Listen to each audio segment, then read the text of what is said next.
Babies want to be sleeping as much as we want it for them. They just don't know how. The Sleep Easy solution is designed for tired parents. We wanted to make a book that was very easy to use, where you didn't have to wade through a lot of dense clinical information. We walk you step by step by step exactly through what you're going to do while your child is learning, how you're going to support them. There's really, no point in the process where you're going to wonder what to do. So there's one whole chapter that allows you to customize for your particular child and your particular family situation exactly what your plan is going to be. In medical school, they don't teach about sleep and they don't teach about feeding.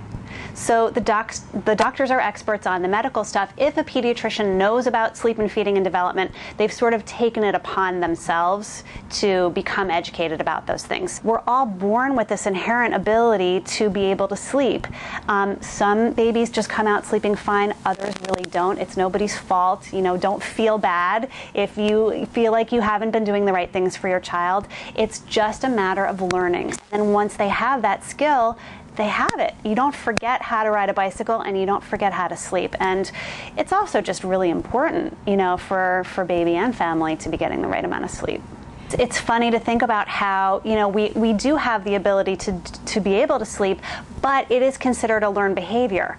And yet you can't say to your baby, okay, honey, close your eyes and hold your body real still and just lay your head down and it'll all work out fine. We each have to discover for ourselves what things or combination of things we will do as we begin to learn how to sleep. For the first 4 months, you want to do everything and anything you can to help that baby.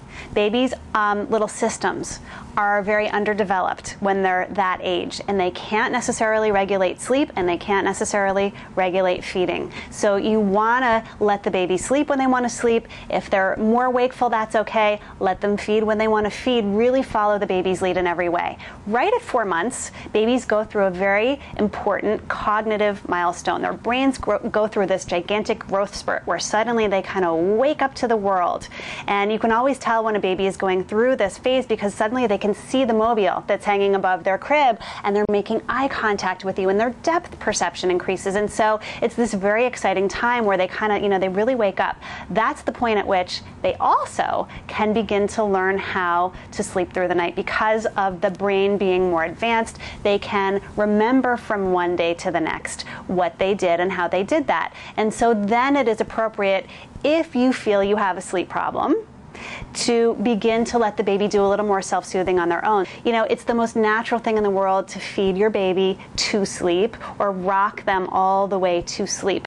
And some parents can do that and the baby sleeps just fine all through the night. That's great. You don't have a sleep problem. For another parent, they feed their baby to sleep or rock them to sleep and the baby wakes up an hour later, 2 hours later, 3 hours later, they're up all night, constantly needing that assistance to go back to sleep.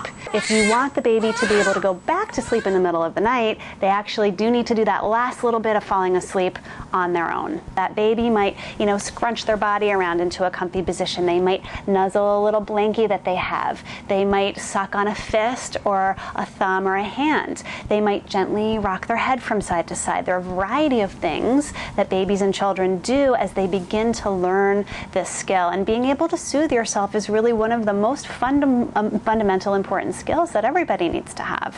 Just don't let the baby fall all the way asleep while they're still in your arms. Put them down while they're still, a little bit more wakeful and let them do that last little bit of falling asleep on their own.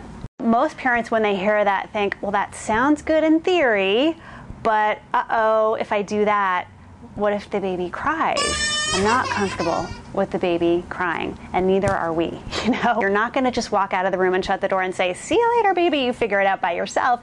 You're going to want to make sure that you support them while they're learning that new skill. And so that's something, in our book and our DVD and our consults, we're always very careful to walk through with families exactly how you're going to do that.